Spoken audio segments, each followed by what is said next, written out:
Welcome back, travelers, to What did Legend. they put in this donut? Welcome to what? Oh, Yes, Joe, my second. Nutty co. I gotta wipe glaze off my hands real quick. Give me a I was going to say doughy co-host.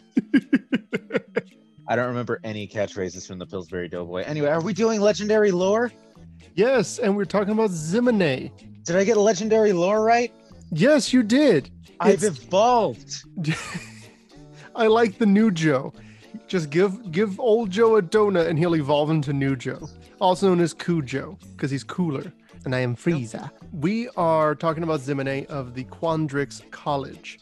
She is a little girl. She's but a small child, but she's a child prodigy. She's looking at soda. She's looking at a fizzy pop. It says she directs her gaze around the rim of the glass with laser focus, splitting the drink into 3 overlapping, swirling hexagons. She slows. The hexagons swirl until they crash into each other. No spill, no crack on the glass. She's just a really smart kid, causing these things to happen using her magic. Magic ginger ale. Majoril. It starts off with Zimone basically just talking to her friends and talking about like just school stuff. And they're like, wow, aren't you like really good? Aren't you amazing? And they keep saying, are you Zimone Wola? What happens is that the Wola name is kind of haunting her, following her, because she had a grandmother that lost her mind. And throughout the story, it's kind of just hinted at that she disappeared. And they don't really explain why she disappeared. But what they do talk about... Are we going to have one of these students without family issues? It started off when she was 7. It would be her birthday, and her parents, Zahir and Deepo, would throw her a party kind of thing, right? Zimone would go like away to her room for sleep, and a little box would appear with green and blue ribbons. Over time, more ribbons started being on the box. And so it says right here, the next year another package came with the same note, but instead it had 13 ribbons. Then it was 20. Then it was 34, 55. And so now it's in the present day. Code? You're seeing numbers. These gotta mean something. It's gotta be some kind of thing, right? Yeah. Now, it's saying right now that the one she's counting has 89, 144, 233. It has 377 ribbons. There are 377 ribbons on this single package. We then pick up with Dean Ibrahim. Ibrahim, of course, being the blue owl that is all about, well, I'll let him say it himself. The most important thing you have to know about theory is that it is just substance we haven't figured out yet. I know. Second year Quandrix College mages. You expect to be spending your time conjuring fractals. Real stuff, right? But you're stuck with me learning theories. Why do you think the class is necessary? Anyone? Joe? And then, of course, Zimone is able to answer because theory is the building block of substance. He's like, you know what? Someone said it right, so class dismissed. Everybody can go away. And we'll talk next week about the Vorzani conjecture.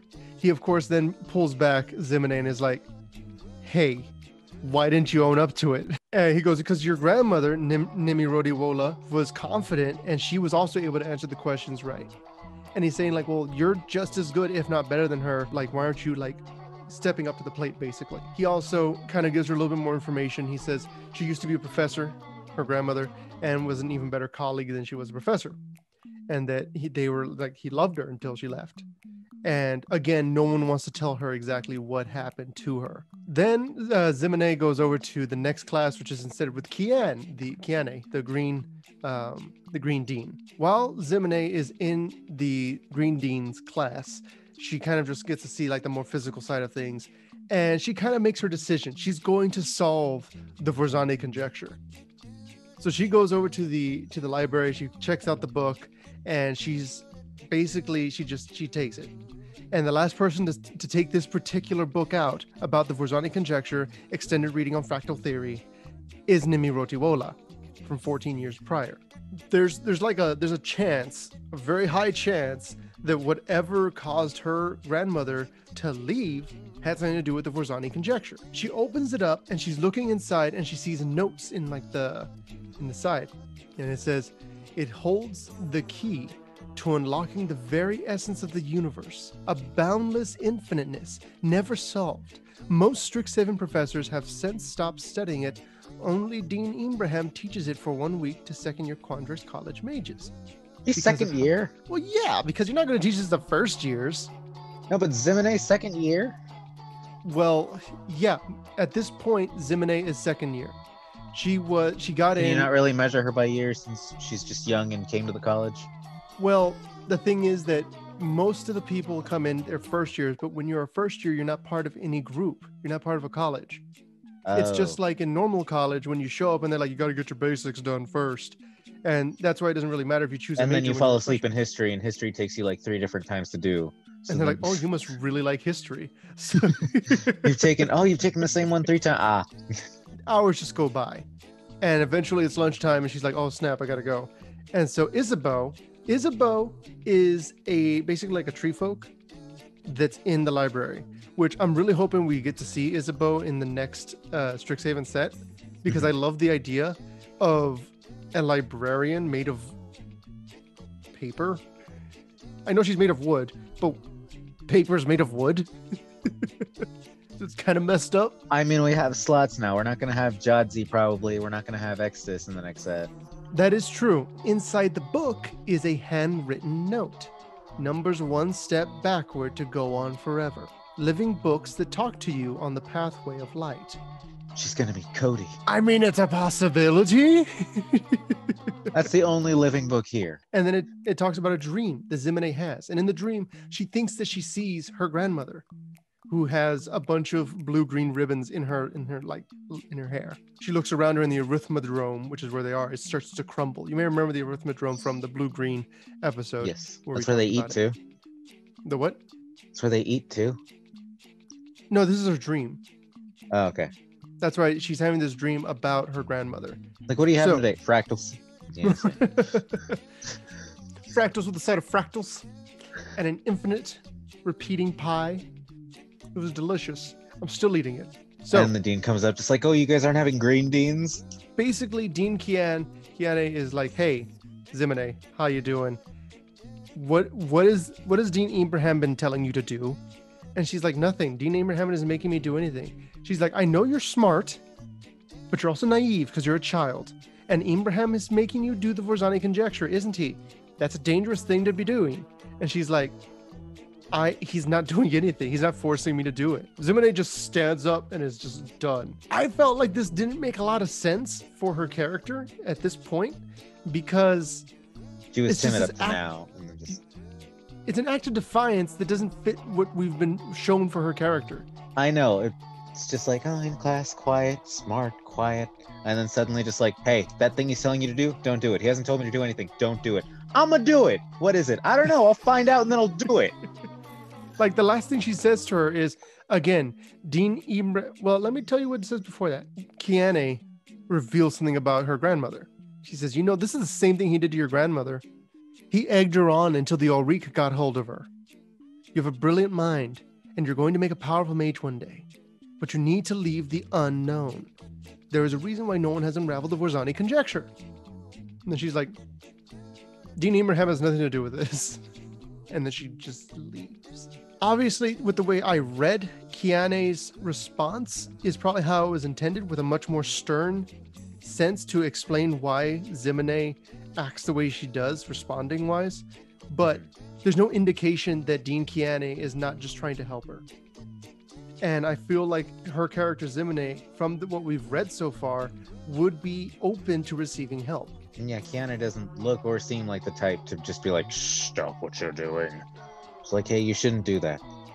Yeah. And so Zimone, she's walking around and she goes to where she thinks she's supposed to go. It's under like an arch and there's the moonlight and everything. And then she can hear a little tome skittering on 4 metal legs. And she's like, are you the Codex Vocifera? He goes, well, yes, you look just like her, your grandmother. We used to spend so much time together on these stairs until, well, She goes into what? Everybody's saying there's something terrible. He goes, nobody has told you what befell Nimiroti. Not even Deans Ibrahim and Kiane. Nimiroti figured out the Vorzani conjecture. When the Oriq learned about it from their spies in Strixhaven, they captured her. She came back to Strixhaven, but we noticed that the one Sistine Professor Nimeroti was no longer herself. She had cast a memory loss spell on herself because if she couldn't remember the Phosonic conjecture, there would be nothing to tell the Oriq. And then she left Strixhaven and never came back. Wow. And then Cody dips.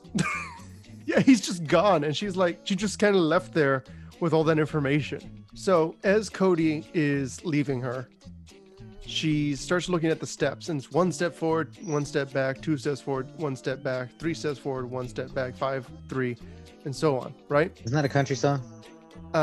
Probably. The point is, when she's looking at it, she starts to realize how to solve the conjecture. She's like getting she's solving it, right? And even as she's figuring this out, she sees a shadow show up out of nowhere. And in case you couldn't guess, every other time a shadow's shown up in this story, any of these stories, it's been the Oriq.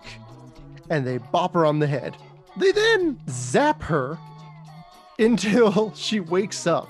And apparently Extus is here, this helps with timeline wise to see what Extus' plans are and what how far he's gotten and what he's doing.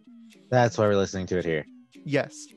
So Extus is here and he's like, hey, my name's Exodus. And, I'm just going to read you how he talks to her, because this is such a, this is how they separate him from Voldemort, I think is the best way to put it. And he says, my name is Extus, and then she says, your reputation precedes you, forget you, we're taught not to like you.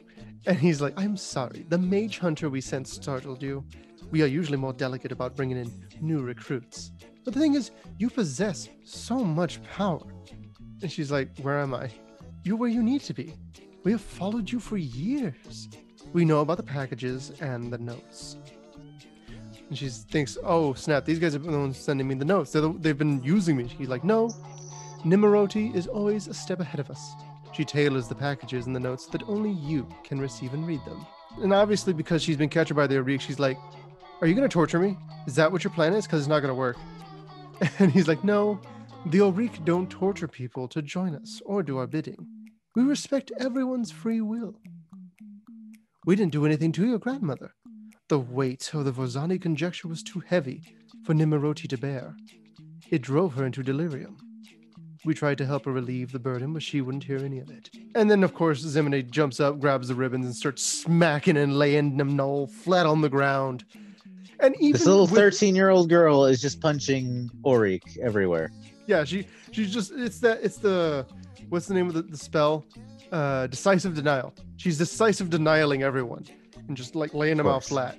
But Exus kind of puts his hands up, him and a guy named Peta, and they're like, hold up, tell us what you know, and we'll teach you what we know. And together, we can control the universe. We can control time and space. And obviously, Zimone's like, I'm not having any of this. At this point, it makes sense for her to be defiant because she's talking to the bad guys. Yes. And I guess the talk with Kiane is just setting this up, even though it didn't need to be set up. Yeah, exactly. It's showing that she has the ability, I guess, with Kiane's part, but I felt like it didn't gel in that scene. But here, it makes a ton of sense, and we get to really see, at least the words moment. Made it seem just like, Zimone, you shouldn't do this. Hey, forget you, lady. Yeah. Okay. And so, right when she's about to fight them and actually throw the smackdown on Extus, Kiane shows up. She just busts the door down with her two friends, and Extus is like, easy. And with lightning speed, beautiful cover girl. With lightning speed, he forms a ball of fire, hurls it at Kiane, who stops it. She spins the fireball, throws it back at him, and Zimone throws a braid of blue and green ribbons. And it stops the fireball. She saves Extus. And Zimone then says, oh, he's about to let me go. And then they let Extus leave. He broke into Strixhaven with a mage hunter, kidnapped a student, and they let him go. I hate Quandrix. It doesn't make any sense at all. Narratively, I get that the Oriq aren't supposed to be a problem, the deans are in denial kind of thing. But he's But he legit. actively did a crime. Yes. He's legit in front of them, trespassing, kidnapping. So basically nothing's a problem for the deans. It's like, hey, that guy's blowing up the library. It's not a problem. And then Zimone was supposed to, like, she was biting off Kiane's head. But at the same time, it was like, no, this active murderer is fine. Let him go. Don't worry about it. I don't like the ending of the story. Well, that's not the ending. Am I going to like the ending? There's a small little bit at the very end where Zimone finds Nimiroti. And she brings her to an area called the Sanctuary. And it's basically just not an old folks home exactly. It's called the Sanctuary of the Lost. It's basically just for people that have been affected by magic. So like people that have lost their minds basically because of a spell gone awry, or have lost the ability to move in a particular way because of a spell again. Stuff like that. People that have kind of just received a raw deal based off of magical problems. It's kind of sad how this ends because it says, "Hello, my name is Zimone Wola." And the old woman looks at her and smiles and is like, "Who are you?" And she goes, "Your granddaughter. I have these ribbons just like yours. You sent them to me." Nimiroti gazes at the girl sitting beside her and rummages through the blank slate of her present memory. She tries again to remember where she has stashed the name Zimone. So familiar yet so strange. She sighs in defeat and says, "I don't know who you are, but I know you're someone I love." And that's how the story ends. I'm not crying, I'm crying. Yeah, pretty much. It's like, oh my gosh, I didn't expect this to happen from the end of the story. It was so bad. I was expecting Always support the magic stories, guys, because when they get support, they actually do some good stuff. But yeah, they do have their misses. It's true. I didn't like this one. If you liked it, leave a like on the video. If you didn't like it, still leave a like on the video because you know better stuff is coming. We have an awesome storyline to go through. And this was important, as slow as it was. Yeah. So stay tuned. We have some awesome stuff coming for you. Anything you'd like to say, Ricky? I mean, just the ending. The ending is like, it takes kind of a hard, like not a hard turn. It would have been cool to see how she found Nimiroti exactly. Oh, it just cuts to, oh, we let the bad guy go. Oh my god. Yeah, like you can tell the writer was limited by the amount of time they had to work on it. You can tell they were forced to rush it. Mm-hmm. But still, it's a really nice way to cut it off and then end the story.